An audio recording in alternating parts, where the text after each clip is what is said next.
बोलिए सदगुरुदेव भगवान की जय। श्रीमद् भागवत गीता की जय। सदगुरु स्वामी कृष्णानंद जी महाराज की जय। प्रिय बंधुओं, आज भी गीता पर हम लोग सत्संग श्रवण करेंगे, विचार करेंगे। अगले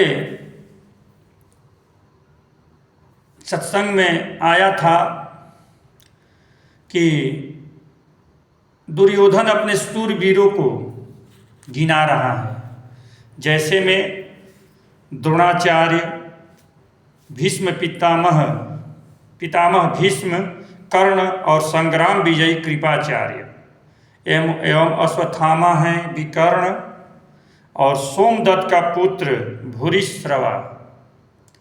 ये शूरवीर हैं कि हमारे भी पक्ष में बहुत जबरदस्त शूरवीर हैं। और आगे कहते हैं 9वां श्लोक, गीता का 9वां श्लोक में आया है कि अनेच बहवः सुरा मदर्थे त्यजक्त जीविताः नाना शस्त्र प्रहरणाः सर्वे युद्ध विशारदा।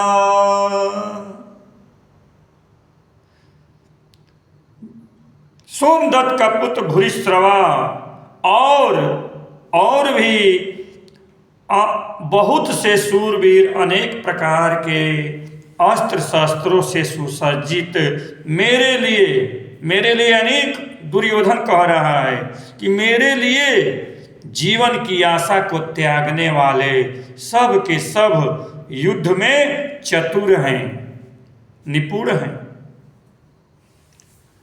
और आगे इसका भावार्थ देखिए।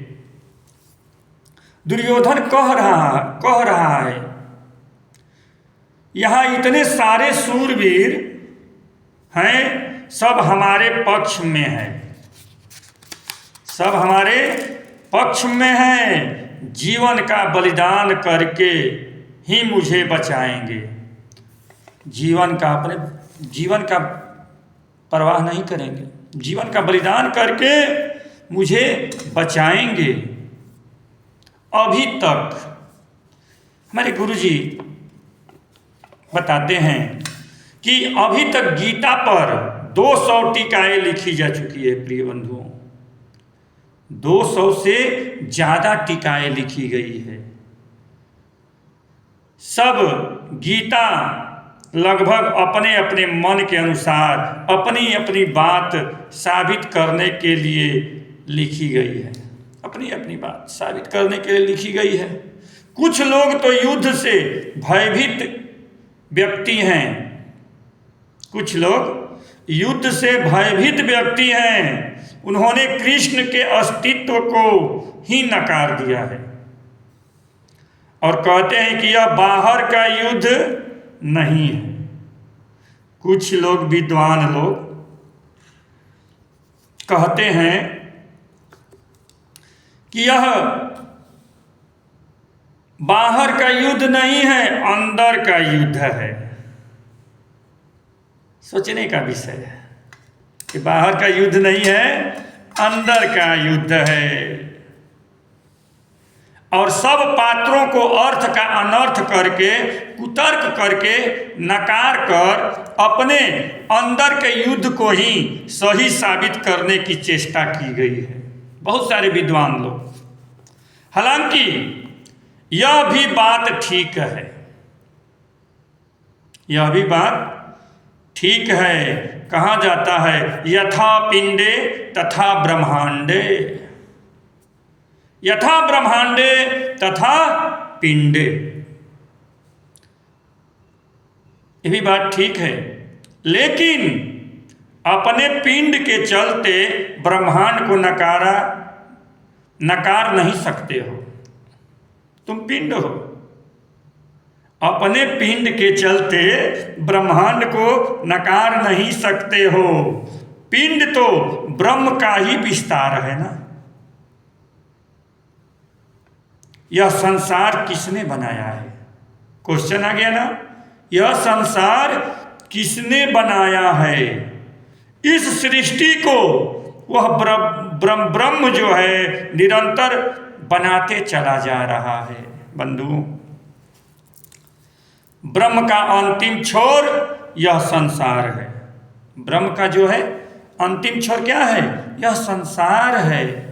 इसलिए संसार को नकार नहीं सकते हैं। आपकी आत्मा का अंतिम छोर यह शरीर है ना।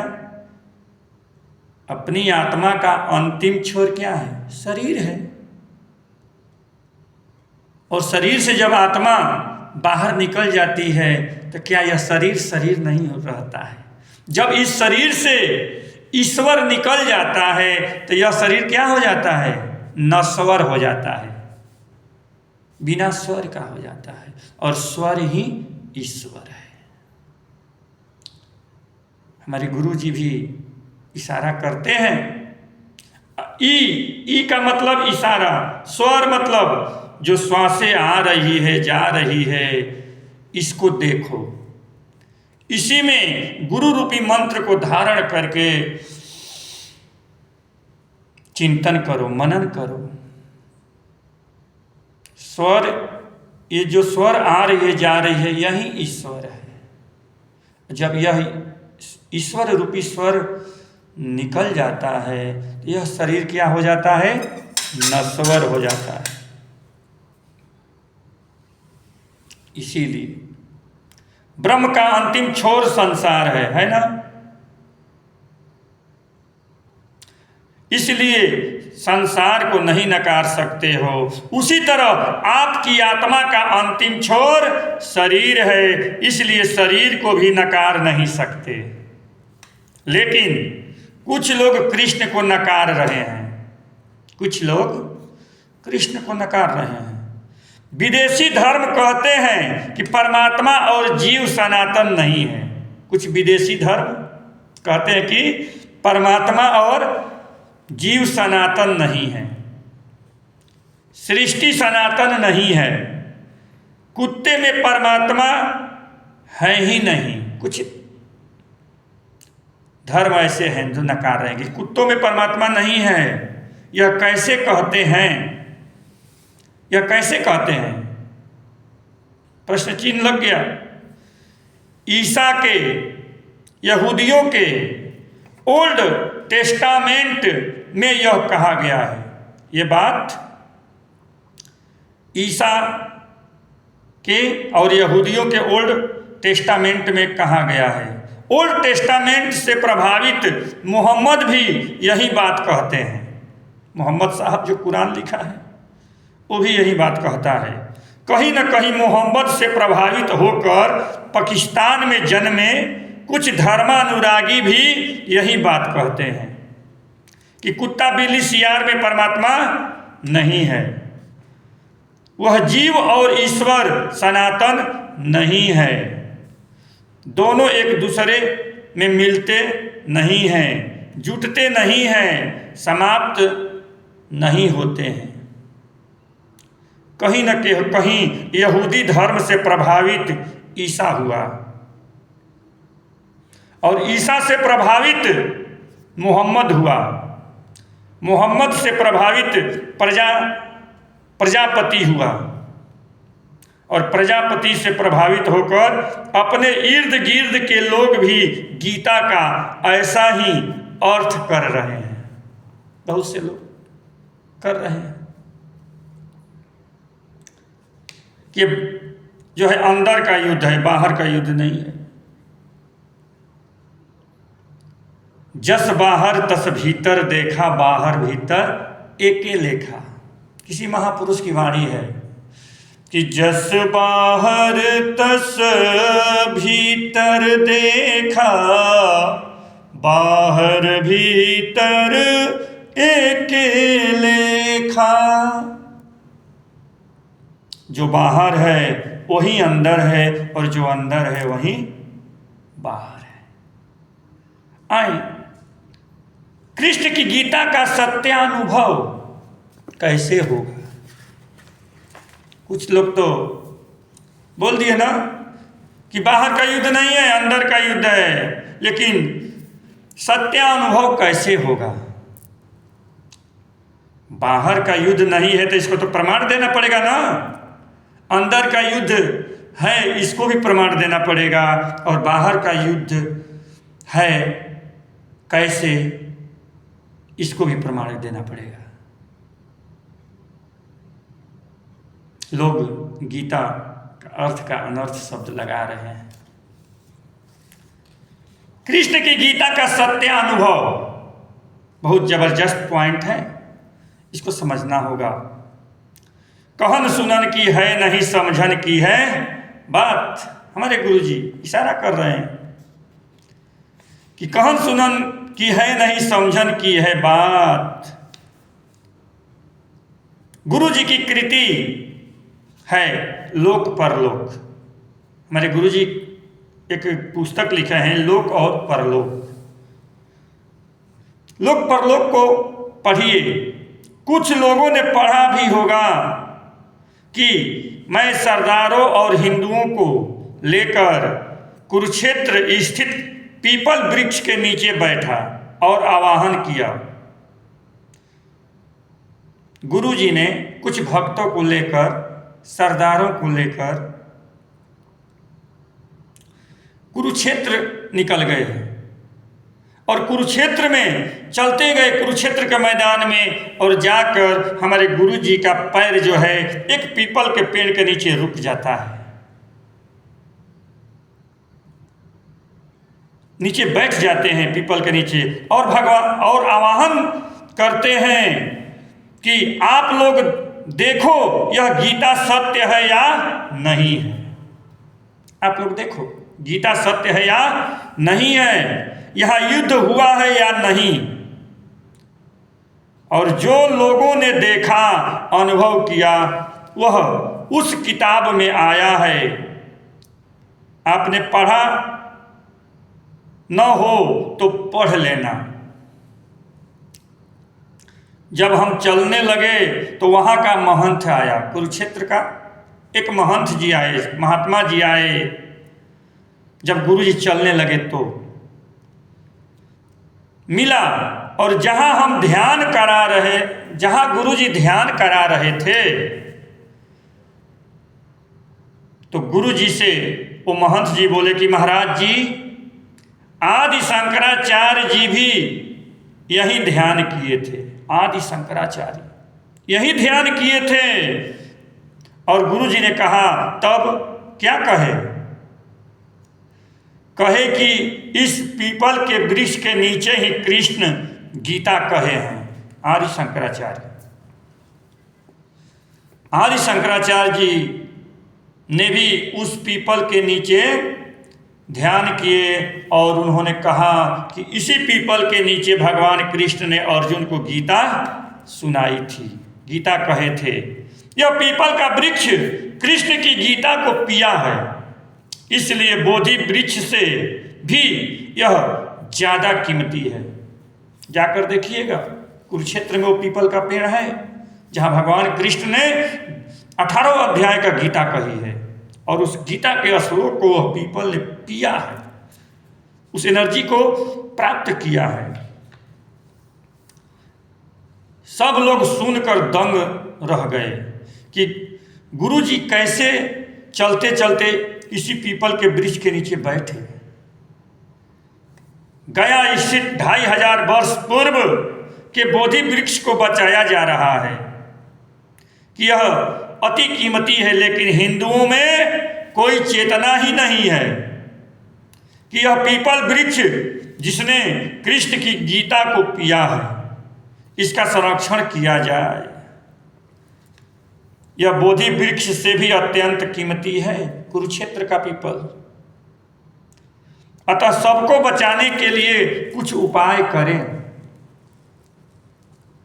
इसको बचाने के लिए कुछ उपाय करें। हिंदुओं में कोई चेतना नहीं है, मरे हुए प्राणी हैं। उस समय वहाँ पर कुछ लोगों ने प्रार्थना भी की कि महाराज जी, हम चाहेंगे आप यहाँ गीता पर लोगों का ज्ञानवर्धन करें, इसके अर्थ पर कुछ बोले। हम यहाँ सब व्यवस्था कर देंगे, लेकिन संभवतः जिंदगी में गीता का अर्थ गुरुदेव ने पहले पहल आज ही यहाँ पहले पहल किए।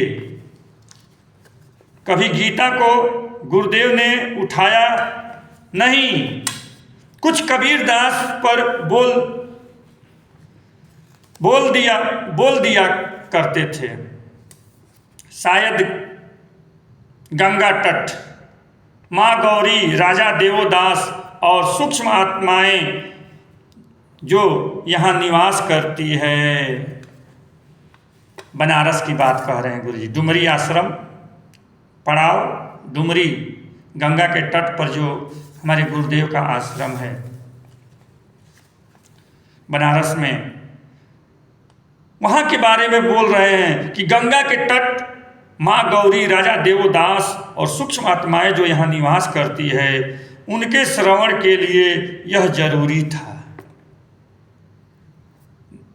मैं कोई विद्वान नहीं हूँ, गुरु जी कह रहे हैं कि मैं कोई विद्वान नहीं हूँ, संस्कृत भी नहीं जानता हूँ, गीता सत्य है, लेकिन हमारे यहाँ होता यह है कि दो तरह से आपकी संस्कृति खराब की जाती है। दो तरह से, कृष्ण को, राम को नकार कर गीता का अर्थ करने चल दिए। कृष्ण को, राम को नकार कर गीता का अर्थ करने चल दिए लोग। इससे तुम क्या साबित करना चाहते हो? कृष्ण है ही नहीं, पर गीता का अर्थ क्यों कर रहे हो तुम? कृष्ण को नकार भी रहे हो और गीता का अर्थ भी कर रहे हो। इससे आप सभी विद्वान लोग क्या साबित करना चाहते हो? जितना कृष्ण सत्य है, उतना ही उनकी लीला सत्य है। ये मत कहो कि बाहर का युद्ध नहीं है, अंदर का युद्ध है। तो जितना कृष्ण सत्य है, उतना ही उनकी लीला भी सत्य है और उतना ही उनकी गीता भी सत्य है। तीनों समानांतर हैं प्रभु बंधुओं। इसलिए गुरुदेव ने पहले वर्णन कर दिए हैं कि अस्थूल शरीर, सूक्ष्म शरीर, कारण शरीर का। पहले कथा में आई है बात। क्या? अस्थूल शरीर, सूक्ष्म शरीर और कारण शरीर का गुरुदेव ने किया भाष्य, इसके बारे में बताए हैं। कृष्ण को नकार कर तुम भारतीय सभ्यता संस्कृति को नकारना चाहते हो। बहुत सारे ऐसे विद्वान हैं जो कि कृष्ण को नकार दिए हैं और अपने विद्वान साबित करने के लिए गीता के श्लोक को अर्थ का अनर्थ किए हैं।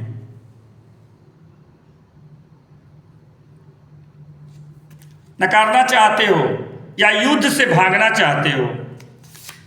कहते हो जगत मिथ्या ब्रह्म सत्यम, कहते हैं ना जगत मिथ्या ब्रह्म सत्यम, पर गुरुदेव ने इस पर भी कहा है कि जगत मिथ्या नहीं है भाई, जगत मिथ्या नहीं है, ब्रह्म ही तो जगत का निर्माण करता है। इसलिए गुरुदेव को कहना पड़ा कि ब्रह्म सत्यम जगतमपि सत्यम सापेक्षकम, ब्रह्म के सापेक्ष में जगत भी सत्य है। मैंने जैसे वृक्ष के सापेक्ष में ही वृक्ष की छाया बनती है, वृक्ष के ही उपस्थिति में वृक्ष की छाया बनेगी। वृक्ष नहीं है तो छाया बनेगी नहीं। वृक्ष के सापेक्ष में जैसे छाया सत्य है, वैसे ही ब्रह्म के सापेक्ष में यह जगत भी सत्य है, संसार भी सत्य है। उसे नकारा नहीं जा सकता। बंधुओं, सुना है कि एक बार मुल्ला नसरुद्दीन एक गुरुजी के यहाँ गया। एक मुल्ला नसरुद्दीन एक गुरुजी के यहाँ गया और गीता का उपदेश सुना। और गुरुजी ने कहा कि तुम्हारी मोह वृत्ति ही धृतराष्ट्र है। गुरुजी ने कहा कि तुम्हारी मोह वृत्ति ही धृतराष्ट्र है और गुरु सद्गुरु ही करता है, कृष्ण है और यह गीता तुम्हारे अंदर का सब खेल है। बताइए, ऐसे ऐसे तो गुरुजी हैं लोग। गुरु सद्गुरु ही करता है, कृष्ण है और गीता, यह गीता जो है तुम्हारे अंदर का सब खेल है। धर्म क्षेत्र कुरुक्षेत्र दोनों भागों में मन तुम्हारा बटा हुआ है। धर्म के दायरे में तुम जा कहाँ रहे हो। सब गीता इस प्रकार मुल्ला को समझा दी। वो गुरुजी मुल्ला को, नसरुद्दीन को समझा दिए। मुल्ला समझ गया कि हाँ, गीता तो अंदर की बात है। मुल्ला समझ गया। अब जैसा गुरुजी समझाएंगे वैसा ही ना चेला भी समझेगा। गीता समझ गया मुल्ला कि हाँ, गीता तो अंदर की बात है। बाहर कोई कृष्ण नहीं हुआ, न युद्ध हुआ। महीना 2 महीना रहकर गुरु जी से शितत्व ग्रहण कर लिया, चेला बन गया। वो मुल्ला महीना 2 महीना रहकर गुरु जी का चेला बन गया। गुरु जी ने एक दिन कहा अपने चेला मुल्ला से कि तुम ही हमारा खाना बनाओ। ऐ चेला, तुम ही मेरा खाना बनाओ। मुल्ला बोला कि गुरु जी, अंदर का भोजन ही पोषक होता है, अंदर का भोजन ही पोषक होता है। गुरुजी ने कहा कि मुल्ला, जरा सुबह सुबह गाय को चारा लाओ, चरा लाओ। सुबह सुबह गाय है ना आश्रम में, उसको चरा कर लाओ। मुल्ला बोला, कहा कि गुरुजी, इंद्रियां ही गाय है ना। अब समझाएं कि इंद्रियां ही गाय है, गाय है ना, मैं अपनी गायों को चरा रहा हूं। गुरुजी बोले कि मुल्ला, कोई द्वार पर नहीं है। जैसन गुरु वैसन चेला, जे मांगस गुड़ त देश ढेला। गुरुजी बोले कि मुल्ला, कोई द्वार पर नहीं है, कोई आ रहा है, जा रहा है, तुम ही जरा देख लो ना, कौन आ रहा है, कौन जा रहा है। मुल्ला ने कहा, तुरंत जवाब दिया गुरुजी को। मुल्ला ने कहा कि गुरुजी, मैं अपने अंदर आते जाते भावों को निरंतर देख रहा हूं, बाहर से क्या मतलब है। ऐसे ऐसे कुछ साधक लोग पड़े हैं, मैं अपने अंदर देख रहा हूं, बाहर से क्या मतलब है। गुरुजी की बात नहीं माना, क्या मानेगा। गुरुजी की बात मुल्ला नहीं माना। गुरुजी ने कहा कि रोटी नहीं बनाएगा मुल्ला, भूख लगी है। मुल्ला बोला कि गुरुजी, आपने ही कहा था ना कि भेद बुद्धि की रोटी है। भेद जो है बुद्धि की रोटी है, आप ही ने कहा है। भेद बुद्धि को खा जाइए ना, यह शरीर स्वस्थ रहेगा। भेद बुद्धि ही दूध है गुरुजी। उसको पीकर, उसको पी जाइए, मस्ती में रहिए।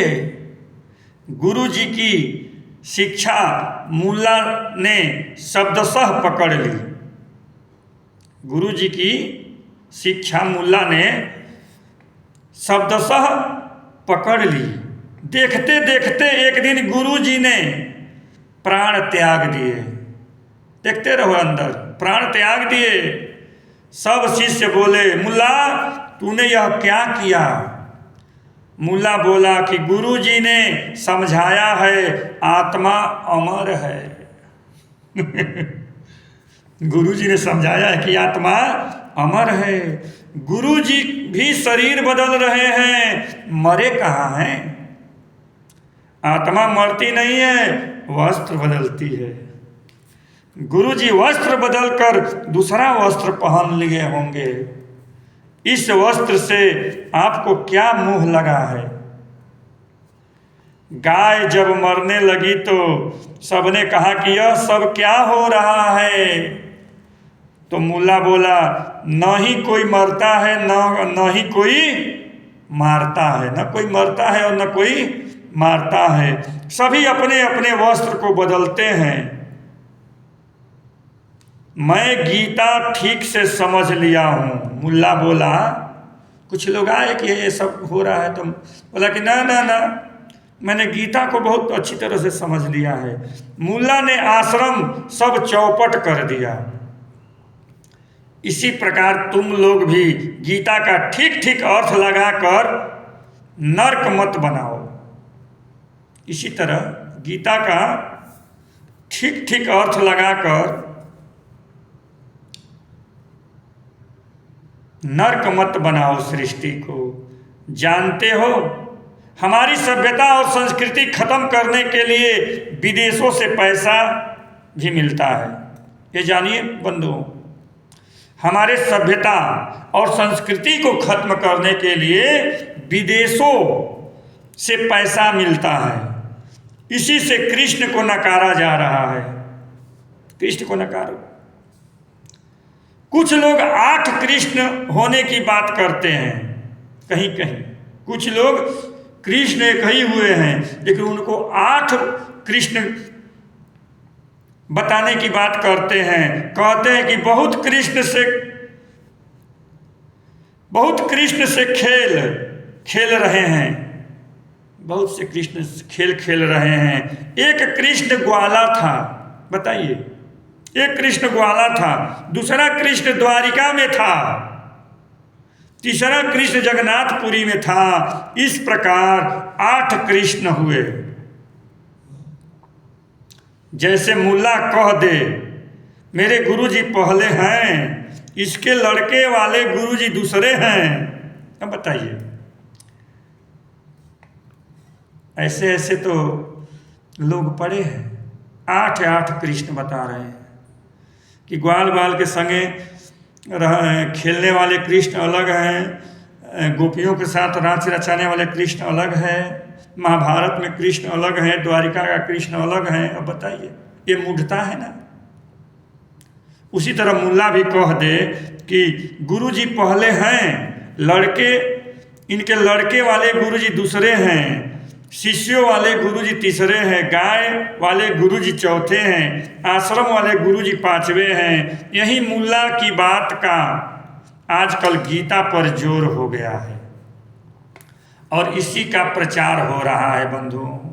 प्रचार अक्सर गलत चीज़ का ज़्यादा हो जाता है। प्रचार अक्सर गलत चीज़ का ज़्यादा होता है। सही चीज़ जो है छिप जाती है। इसलिए जस बाहर तस भीतर, देखा बाहर भीतर एक के लेखा।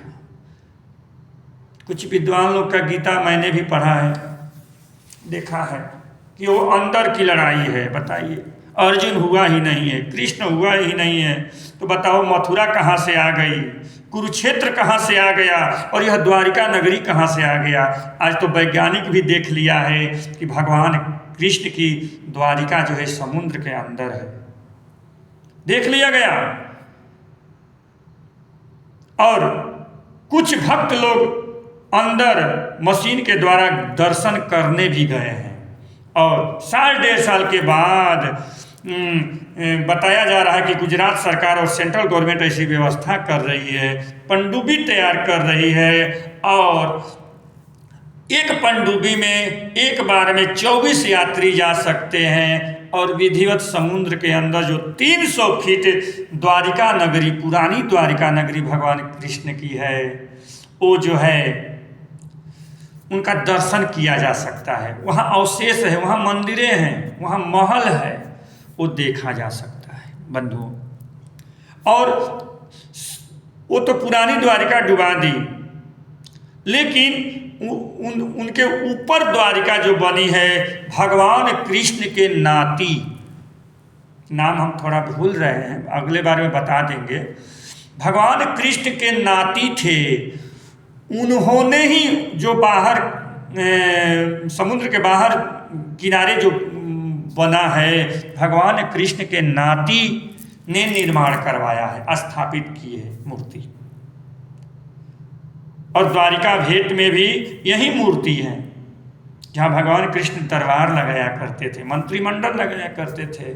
वहीं पर द्वारिका भेंट में ही सुदामा जी जो है तंदूल लेकर गए थे, चावल भेंट किए थे भगवान कृष्ण को। भगवान कृष्ण और सुदामा की मुलाकात जो है, भेंट जो है वहीं पर हुई थी, इसलिए वहाँ जो है कि भेंट द्वारिका कहा जाता है। वो समुद्र से थोड़ा हटकर टीला पर है, बनाया गया है। वहाँ माँ रुक्मिणी स्वयं स्थापित की है, और माता रुक्मिणी का भी मंदिर द्वारिकापुरी से 2 किलोमीटर पर है, वहाँ मैं गया भी हूँ।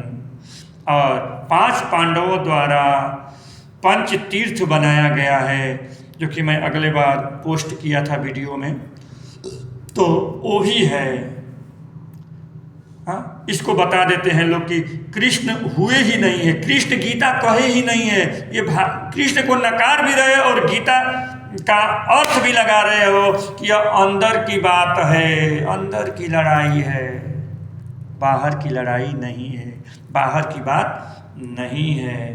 तो मेरे बंधुओं, जस बाहर है तस भीतर है, और बाहर भीतर एके लेखा, किसी महापुरुष ने कहा है, बाहर भीतर एके लेखा, जस बाहर तस भीतर देखा, और बाहर भीतर एके लेखा।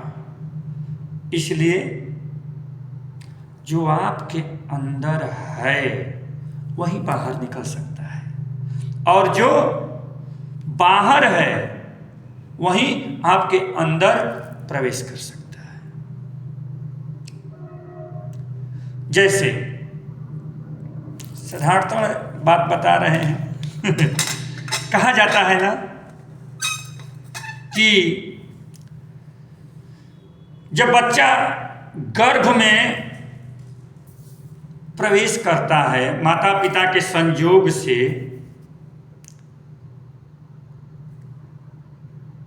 बच्चा तैयार होता है, माता पिता के संयोग से ही यह शरीर का निर्माण होता है। त्वचा, हड्डी, मांस, रक्त, ये माता पिता के ही संयोग से होता है।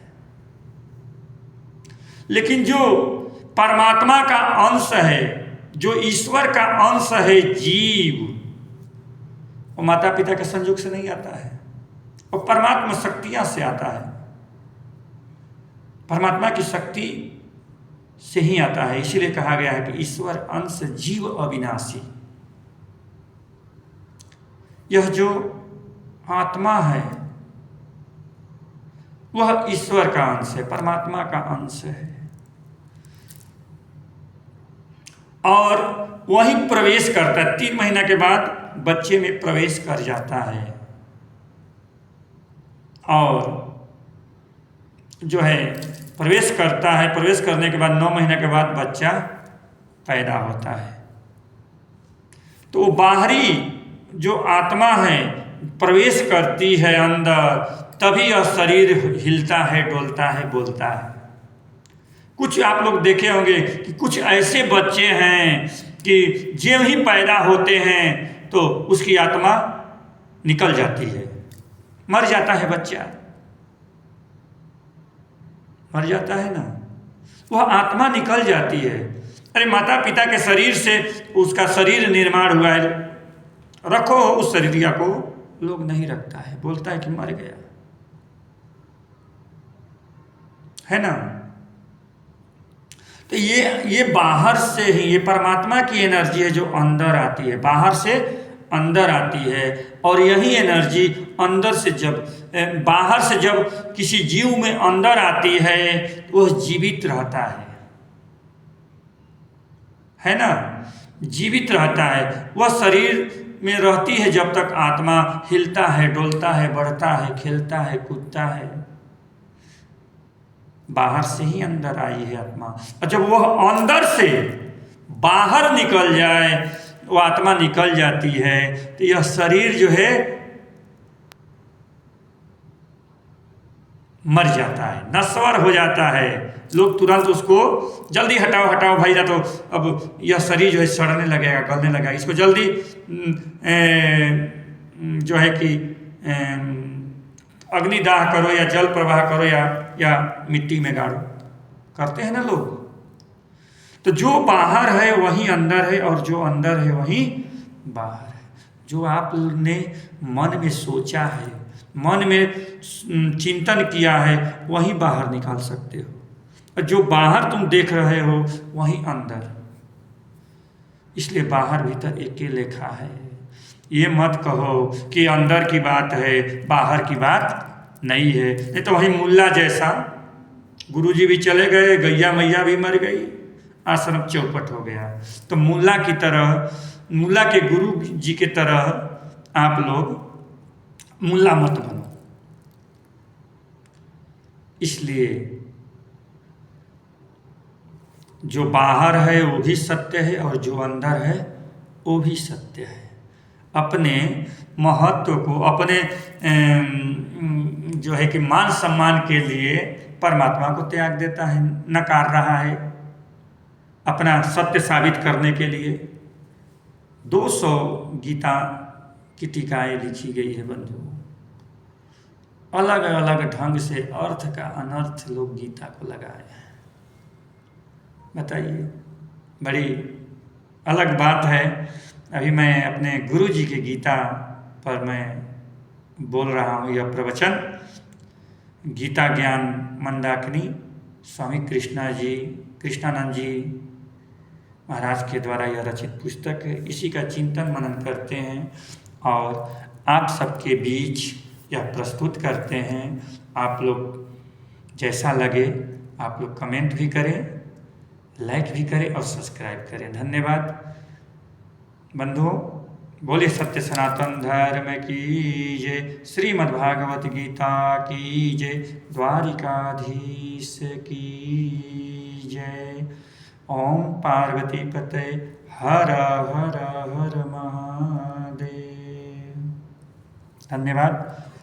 हरि ओम।